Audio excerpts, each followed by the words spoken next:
اللہ تعالیٰ کی محبت تو ایسی ہے کہ اللہ تعالیٰ ہمارے منتظر ہیں and he is waiting for us، لیکن ہم وہ ہیں جو اس کو اہمیت نہیں دیتے۔ ایک بندہ ہے، اس کو اللہ کی محبت اور اللہ کی یاد سونے نہیں دیتی، جتنا مرضی تھکا ہو۔ میرے رب کو پسند نہیں ہے کہ مجھے تکلیف آئے۔ آپ کو حدیث سناتا ہوں اور میں سمجھتا ہوں یہ سبحان اللہ، یعنی یہ انتہا ہے اللہ کی محبت کی، اس سے زیادہ کیا محبت ہو سکتی ہے؟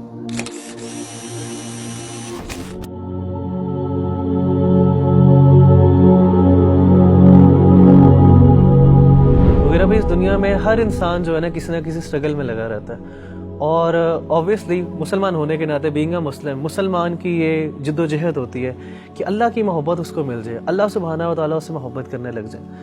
تو آپ یہ بتائیں کہ کس طرح ایک انسان کیا وہ عمل کر لے، کیا وہ بات کر لے، کس چیز کو اپنا لے کہ اللہ سبحانہ و تعالیٰ کی محبت اس کو مل جائے اور اس کو یہ فیلنگ آنے لگ جائے کہ اللہ سبحانہ و تعالیٰ میرے سے محبت کرتا ہے۔ دیکھیں ربی بھائی، اگر کوئی بندہ یہ جاننا چاہتا ہے نا کہ وہ یہ پہچانے کہ اللہ تعالیٰ اس سے کتنی محبت کرتے ہیں،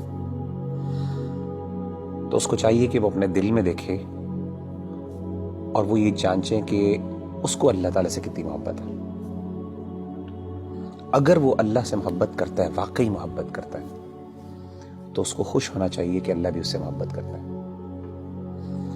یعنی اگر وہ اللہ تعالیٰ کی آیات سنتا ہے، قرآن مجید کی آیات اس کے سامنے پڑھی جاتی ہیں اور اس کی آنکھوں سے آنسو نکل جاتے ہیں، تو اس کا مطلب ہے اس کے دل میں اللہ کے لیے محبت موجود ہے۔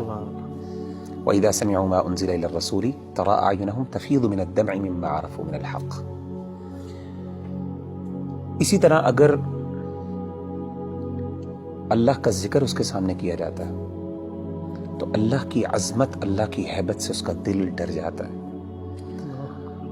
اور اس کا ایمان بڑھ جاتا ہے، اور وہ اللہ سے، یعنی اللہ کے بارے میں اس کی ایموشنز وہ بڑھ جاتی ہیں، ایموشنل فیلنگز بڑھ جاتی ہیں، اور وہ چھوٹی اور ہر بڑی چیز میں اللہ پر اعتماد اور توکل کرنے لگتا ہے، تو اس کا مطلب ہے واقعی وہ اللہ سے محبت کرتا ہے۔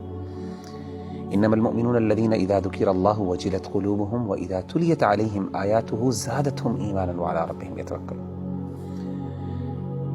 اسی طرح اگر ایک بندہ ہے، اس کو اللہ کی محبت اور اللہ کی یاد سونے نہیں دیتی، جتنا مرضی تھکا ہو، آدھی رات کو بھی تھکاوٹ سے چور ہے، لیکن اللہ کی یاد اور اللہ کی محبت کے اندر وہ اٹھتا ہے، اپنے گرم بستر سے نکلتا ہے اور جا کے اللہ کے سامنے کھڑا ہوتا ہے، ٹھنڈے پانی سے وضو کر کے اللہ کو منانے کی کوشش کرتا ہے، اس کے آنکھوں سے آنسو نکل رہے ہوتے ہیں، اس کے جو ہے اس کے رونگٹے کھڑے ہو رہے ہوتے ہیں، اس کو گوز بمز آ رہے ہوتے ہیں، تو یہ وہ بندہ ہے جو اللہ سے واقعی محبت کرتا ہے۔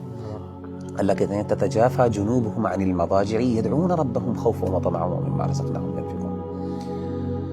تو اصل میں سمجھتا ہوں کہ اگر ایک بندہ یہ ڈٹرمن کر لینا کہ اس کو اللہ سے کتنی محبت ہے، تو وہ یہ بات وثوق سے کہہ سکتا ہے اور اپنے آپ کو دلاسا دے سکتا ہے کہ اللہ کو اس سے زیادہ ہی محبت ہے۔ نبی صلی اللہ علیہ وسلم نے کیا فرمایا؟ حدیث قدسی، صحیح بخاری کی حدیث ہے۔ آپ صلی اللہ علیہ وسلم نے فرمایا کہ اللہ فرماتے ہیں انا عند ظن عبدی بی وانا معه اذا ذکرنی، میں اپنے بندے کے ساتھ ویسا معاملہ کرتا ہوں جیسا وہ میرے بارے میں گمان کرتا ہے۔ اگر میرے بارے میں اچھا گمان کرتا ہے میں اس کے ساتھ ویسے ہی معاملہ کرتا ہوں، اگر وہ میرے بارے میں نیگیٹو ہوتا ہے تو میں اس کے ساتھ اس طریقے سے معاملہ کرتا ہوں۔ آپ نے کیا فرمایا؟ وانا معه اذا ذکرنی، جب وہ میرے بارے میں ذکر کرتا ہے، مجھے یاد کرتا ہے، میں اس کے ساتھ ہوتا ہوں۔ اذا ذکرنی فی نفسہ ذکرتہ فی نفسی، جب وہ اپنے دل میں مجھے یاد کرتا ہے تو میں بھی اس کو اپنے نفس میں یاد کرتا ہوں۔ وَإِذَا ذَكَرَنِي فِي مَلَئٍ ذَكَرْتُهُ فِي مَلَئٍ خَيْرٍ مِّنْهُمْ، جب وہ اپنے دوستوں کی مجلس میں، اپنے محبت کرنے والوں کی مجلس میں مجھے یاد کرتا ہے تو میں بھی اپنے پسندیدہ لوگوں کی مجلس میں اس کو یاد کرتا ہوں، فرشتوں کی مجلس میں۔ اور آپ فرماتے ہیں وَمَن تَقَرَّبَ إِلَيَّ شِبْرًا تَقَرَّبْتُ إِلَيْهِ ذِرَاعًا، اور جو میرے قریب آتا ہے ایک شبر، ایک بالشت، میں ایک گز اس کے پاس چل کے آتا ہوں۔ وَمَن تَقَرَّبَ إِلَيَّ ذِرَاعًا تَقَرَّبْتُ إِلَيْهِ بَاعًا، جو ایک گز میرے پاس آتا ہے میں 2 گز اس کے پاس جاتا ہوں۔ وَمَن أَتَانِي يَمْشِي أَتَيْتُهُ هَرْوَلَةً، جو چل کے میرے پاس آتا ہے میں اس کے پاس دوڑ کے جاتا ہوں۔ سبحان اللہ۔ یعنی اللہ تعالیٰ کی محبت تو ایسی ہے کہ اللہ تعالیٰ ہمارے منتظر ہیں، and he's waiting for us. لیکن ہم وہ ہیں جو اس کو اہمیت نہیں دیتے. تو مغیرہ بھائی بلا شبہ کہ ہمارا جو عمل ہونا چاہیے کہ ہمیں یہ اگر پتہ چل جائے اللہ ہم سے محبت کرتے ہیں تو اس میں سب سے بہترین عمل یہی ہے کہ ہم اللہ کا ذکر کریں, اللہ کو یاد کریں. تو جتنا ہم یاد کریں گے, جس طرح آپ نے ایک بھی حدیث قدسی مینشن کی ہے, اس کا مطلب ہے کہ جتنی ہمارے اندر ارج ہوگی اللہ کے پاس جانے کا, اللہ سے کمیونیکیٹ کرنے کی, اللہ کو یاد کرنے کی, تو اس طرح ہی ہمارے اندر ایک اللہ تعالیٰ کی محبت بڑھتی جائے گی. آپ مجھے یہ بتائیں کہ نیچرلی جب انسان کو کسی سے سب سے زیادہ محبت ہو تو انسان ہم کیسے ڈٹرمن کرتے ہیں کہ اس کو اس سے محبت ہے؟ یاد, وہ ہر بات پہ اس کی یاد کرتا ہے, اس کو اس کا مینشن کرتے ہیں, ہر چیز کی مثالیں دیتے ہیں, ہر بار اس کی ایگزامپل دیتا ہے. جب آپ دیکھیں ماں باپ اپنے بچوں کی جب محبت کرتے ہیں تو ہر بات میں میرا بچہ میرا وہ کرتا ہے. تو وہ بندہ جو اللہ سے واقعی محبت کرتا ہے نا, وہ بار بار بہانے سے اللہ کو یاد کرتا ہے. ہر بات پہ اس کا اللہ ہے, ہر چیز میں اللہ تعالیٰ موجود ہے اس کی بات میں. اچھا ایک بڑی بات ایک اور یہ بھی سمجھنا بہت ضروری ہے ربیع بھائی کہ اگر انسان کو اللہ تعالیٰ سے محبت ہے اور اللہ کو بھی اس سے محبت ہے تو اس کا مطلب یہ قطعاً نہیں ہے کہ انسان پہ دنیا میں مشکلات نہیں ہیں. جیسے آپ نے کہا نا ہر بندہ اسٹرگل کر رہا ہے, اس کی بہت بڑی وجہ یہ ہے کہ اللہ نے ایک نظام بنایا دنیا کے اندر. مشکلات آئیں گی, چیلنجز آئیں گے, ظاہر اللہ نے اس کو جنت نہیں بنایا, اللہ نے دارالامتحان بنایا, اس کو دارالابتلاء بنایا. لیکن انسان کو یہ خوش ہونا چاہیے کہ اگر وہ واقعی اللہ سے محبت کرتا ہے نا تو اس کو یقین ہو کہ اللہ بھی مجھ سے محبت کرتا ہے, اور اس کو یہ بھی یقین ہونا چاہیے کہ میری اس تکلیف کو میرا رب پہچانتا بھی ہے, اور اس کو پتا ہے کہ میرا بندہ جو ہے تکلیف میں, اور میرے رب کو پسند نہیں ہے کہ مجھے تکلیف آئے. آپ کو حدیث سناتا ہوں, صحیح بخاری کی ایک اور حدیث ہے, یہ بھی حدیث قدسی. اللہ کے رسول صلی اللہ علیہ وسلم, اور میں سمجھتا ہوں یہ سبحان اللہ, یعنی یہ انتہا ہے اللہ کی محبت کی, اس سے زیادہ کیا محبت ہو سکتی ہے.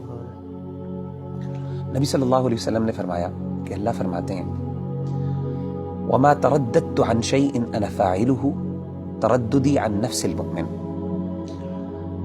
اللہ فرماتے ہیں جب بھی میں نے کوئی بھی کام کرنا ہوتا ہے نا, مجھے کبھی بھی اس میں کوئی ہیزیٹیشن اور کوئی تردد نہیں آتا سوائے ایک کام میں. یعنی اللہ کہہ رہے ہیں کہ جب میں نے یعنی اللہ کوئی کام کرنا چاہیے, اللہ کو ہیزیٹیشن کس بات کا, تردد کس بات کا؟ اللہ تو بے نیاز ذات ہے نا. نبی صلی اللہ علیہ وسلم فرماتے ہیں کہ اللہ فرماتے ہیں کہ مجھے صرف ایک چیز میں ہیزیٹیشن ہوتی ہے, تردد ہوتا ہے, اور وہ اپنے مومن بندے کی جان لیتے ہوئے. کیوں؟ فرمائے یکرہ الموت وانا اکرہ مساءتہ, اس کو موت ناپسند ہے اور مجھے اچھا نہیں لگتا کہ میں اس کو تکلیف دوں. اللہ اکبر. تو یعنی اللہ تو وہ ہے کہ تکلیف تو آتی ہے, لیکن اصل بات ہے کہ انسان کو جب یہ فیل ہو جائے نا کہ میرے اللہ کو پتا ہے کہ مجھے تکلیف آ رہی ہے اور اللہ کو یہ اچھا نہیں لگ رہا, تو میں کہتا ہوں اس سے بڑی بات کیا ہو سکتی ہے.